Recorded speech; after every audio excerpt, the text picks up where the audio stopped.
The constant degradation of our environment will be addressed immediately. Through agricultural development, we will restore and protect over 30% of our lands. Our mountains will be reforested, canals and artificial lakes will be created in order to reduce further degradation.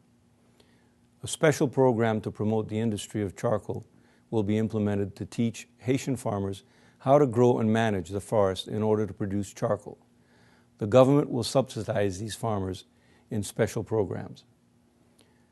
A reforestation program called Protéger la Vie will be re-implemented on day one. Parents will be asked to plant a tree in their neighborhood for each child born. Every student going through each level of state exams will be asked to plant a tree in a certain area. The families will be motivated to plant a tree in honor of a loved one. Protecting and promoting the environment.